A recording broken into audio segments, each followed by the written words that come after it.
What's up, guys? Today I am going to be using this L298D motor driver board, and we're going to see how well it controls a large DC motor like this one. And for this project we are going to be also using an Arduino Uno and a potentiometer to control the speed of the motor. Let's get into it. Okay guys, so these are all of the pieces and parts that we will need for this project. So what I'm going to do is take this L298D module and connect up the motor to it. So you see there are two screw terminals here and two screw terminals here. Those are the outputs for the motors. And right here, that's the input for the voltage. And then here's the controls. So we're just going to connect up our motor to the header on the left. So you just put your wire in,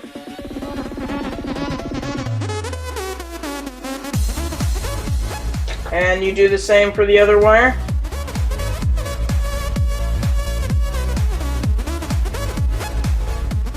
Okay, there, now we have the motor hooked up to the driver board. Now we need to connect the power up to the driver board.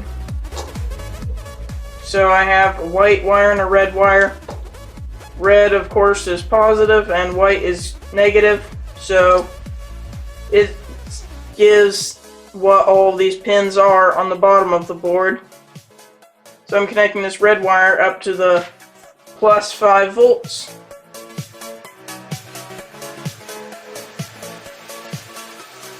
And now this is where it gets a little bit more complicated, because the motor runs on 12 volts and the board runs on just 5 volts.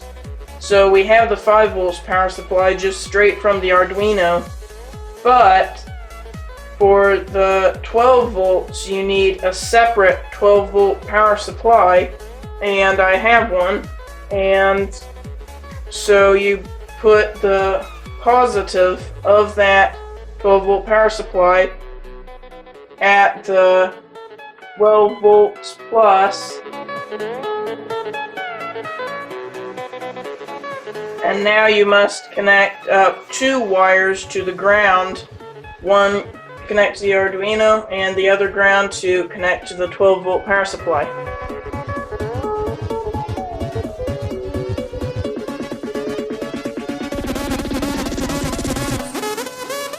And now connect up these 2 wires to N1 and N2 on the header.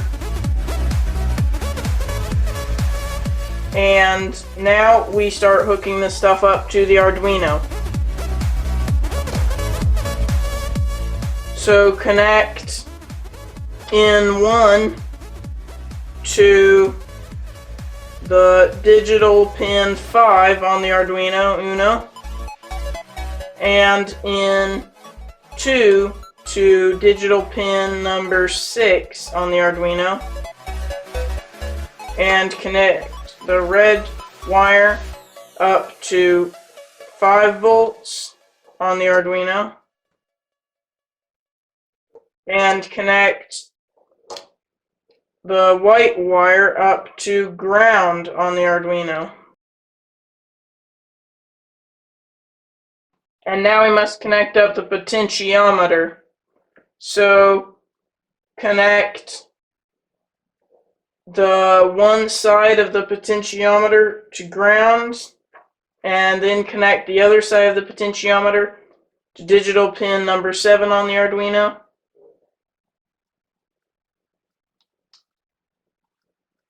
And then connect the middle pin on the potentiometer to A0 on the Arduino Uno. And now we are all set up to test out this project. Okay guys, so I'm going to plug in the 12-volt power supply now. And there, it started up now. And the cool thing about this motor driver board that I just discovered is it has a 5-volt regulator built in on the board, so you only need a 12-volt power supply, and the 5 volts for the circuit is automatically supplied on the motor driver board, so that's how you can power your Arduino. Very cool. Anyway, I have this piece of white tape here, and I'm just going to put that on the shaft of the motor so we can see if it's spinning or not. And now I'm just going to turn the potentiometer.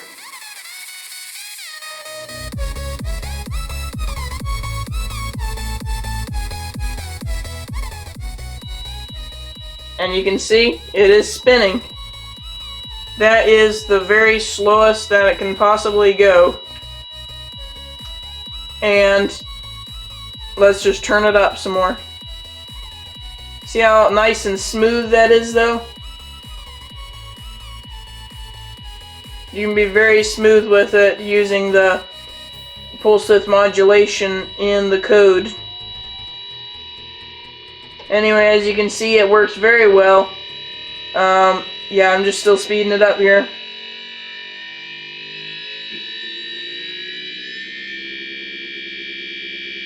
That's very fast. And as you can see, of course, this is a very big motor. Yeah, that's very good. Let's see if this is getting hot. Oh, just have a loose wire there. Anyways, let's see if this is getting hot. Yes, it is. It's getting warm. But that's to be expected. Let's just turn this down. Yeah, I just got a loose connection there. But anyway, there's a reason it has a large heat sink on it. If you do this experiment and it ends up getting really hot, you should just put a fan on it to really get the airflow moving over it. But it works perfectly. It's perfect for pulse width modulation for big motors. And I looked at the readout for this earlier. The current that motor is taking is peak 2 amps and 0.8 amps at just running at the maximum speed. So that is a lot of current.